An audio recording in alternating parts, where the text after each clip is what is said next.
राष्ट्रपति जी के अभिभाषण पर हम चर्चा कर रहे हैं। कल 5 मिनट जरूर मिलेगा। कल धर्मेंद्र प्रधान जी यहाँ बोल रहे थे और बार बार हमारी तरफ कटाक्ष करके हमें ये बोल रहे थे कि सच सुनो, सच सुनने से मोक्ष प्राप्त होता है।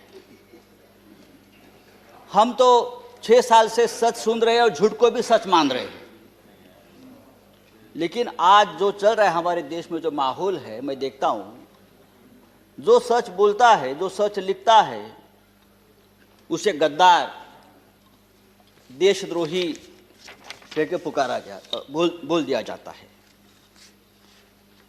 कल इस बारे में चर्चा हम लोगों ने की। दिग्विजय साहब ने बहुत उस बारे में कहा है। सर, जो सरकार से सवाल पूछेगा उस पर देशद्रोही का मुकदमा ठोक दिया जाता है।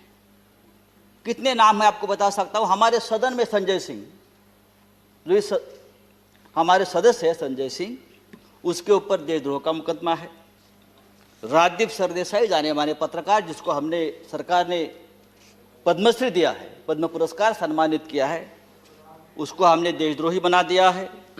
शशि थरूर, जो यूनाइटेड नेशन में हमारे देश के प्रतिनिधि थे, एमपी है, कैबिनेट में थे, उसको भी देशद्रोही का उसके ऊपर मुकदमा ठोक दिया है।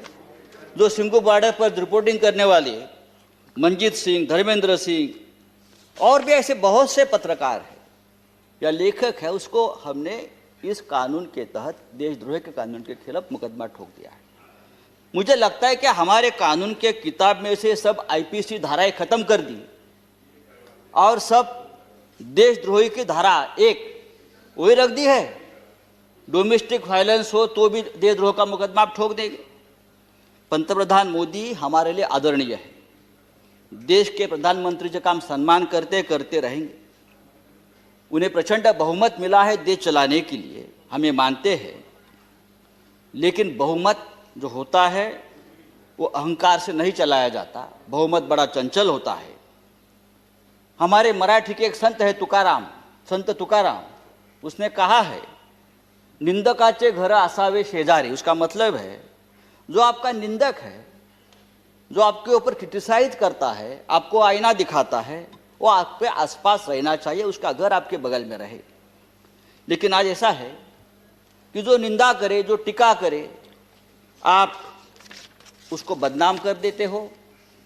जैसे किसान आंदोलन, जिस तरह से इस किसान आंदोलन को भी बदनाम करने की कोशिश या साजिश चल रही है, मुझे लगता है देश के प्रतिष्ठा के लिए ठीक नहीं है, किसानों के लिए ठीक नहीं है, हम सब के लिए ठीक नहीं है। 26 जनवरी को लाल किले पर तिरंगे का अपमान हुआ, उससे हमारे प्रधानमंत्री बहुत दुखी हो गए, पूरा देश दुखी हो गया। लेकिन लाल किले पर तिरंगे का अपमान करने वाला जो कोई दीप सिद्धू है, वो कौन है, किसका आदमी है, उस बारे में तो आप नहीं बताते। वो किसका आदमी है, उसको किसने ताकत दी है, ये सिद्धू अब तक पकड़ा नहीं गया। लेकिन 200 से ज्यादा किसान इस प्रकरण में तिहाड़ जेल में बंद है और उनके ऊपर देशद्रोह का मुकदमा चल रहा है। 100 से ज्यादा आंदोलक जो युवा है वो लापता है। वो कहाँ है, पुलिस ने उसका क्या किया, उसका एनकाउंटर किया है, क्या क्या मार दिया, वो पता नहीं है। तो ये जो है ये देशद्रोही है, अपने हक के लिए लड़ते हैं। लेकिन देश प्रेमी कौन है हमारे देश में? अर्नब गोस्वामी, जिसके वजह से एक निरपराध व्यक्ति महाराष्ट्र में जिसने आत्महत्या की, कंगना रनावत, ये देश प्रेमी है। राष्ट्रीय नेशनल सिक्योरिटी ऑफिशियल सीक्रेट संदर्भात, उस संदर्भ में उसने जो सामने लाया है, पूरा ऑफिशियल सीक्रेट तोड़ दिया हमारा। बालकोट स्ट्राइक के बारे में पहले से ही जानकारी सबको बता दी। हाँ, वो आपके शरण में है, उसको आपका प्रोटेक्शन है, ये राष्ट्रीय सुरक्षा का मामला है, आप उसके ऊपर बात नहीं करते। और यही आदमी, यह अर्नब गोस्वामी, जो हमारे मंत्री बैठे हैं वहां, प्रकाश जावड़ेकर जी, हम उसका आदर करते हैं, हमारे महाराष्ट्र से, क्या लिखा उसके बारे में, प्रकाश जी के बारे में, जो उसने पूरा जो आप संभाषण, जो डायलॉग आया है ना, तो एक कैबिनेट को भी ये ठीक नहीं है, हमारे सरकार को ठीक नहीं। एक मंत्री के बारे में एक टीवी एंकर जिस भाषा का इस्तेमाल करते, अरे हम छोड़ो, हम राजनीति में, हमारे बारे में आप कुछ भी बोलो, हम सहन लेंगे।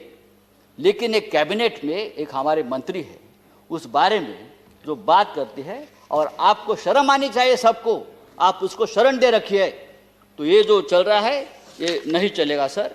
राष्ट्रपति जी ने अपने संबोधन में कहा है, भारत जब जब एकजुट हुआ है तब तब उसने असंभव से लगने वाले लक्ष्यों को प्राप्त किया है। एकजुटता की बात की है। अगर ये बात सच है तो गत 3 महीनों से दिल्ली के सीमा पर किसान आंदोलन की एकजुटता तोड़ने में सरकार क्यों लगी है? संजय जी, हजारों किसान गाजीपुर सिंगू बॉर्डर पर अपने हक के लिए लड़ रहे हैं, और आप इस एकजुटता में आपको देशद्रोह दिखता है। प्लीज चेयरमैन सर, ये पंजाब, हरियाणा और पश्चिमी यूपी का किसान पूरे देश के किसानों की लड़ाई लड़ रहा है। वो सिर्फ 3 राज्यों की लड़ाई नहीं है, और पूरा देश उनके साथ है।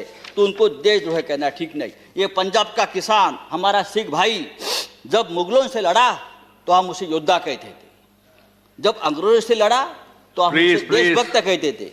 कोरोना वायरस में लंगर बांट रहा था तो देश प्रेमी था, लेकिन आज वो अपने हक के लिए लड़ता है तो वो खलिस्तानी हो गया, वो देशद्रोही हो गया। ये कौन सा अन्याय है? आप उसको रोकने के लिए बॉर्डर पर किले ठोकते हो, वो बड़े बड़े बैरिकेड्स करते हो। ये बैरिकेड्स, ये किले का जाल अगर आप लद्दाख के बॉर्डर पर करते तो चीन की संजय जी, किलोमीटर अंदर नहीं आती। मैं आपको बताना चाहता हूं सर, ये ठीक नहीं है। लेकिन ये आंदोलन जब तक जिंदा है तब तक हिंदुस्तान जिंदाबाद रहेगा। ये आंदोलन ही हमारी ताकत है। ये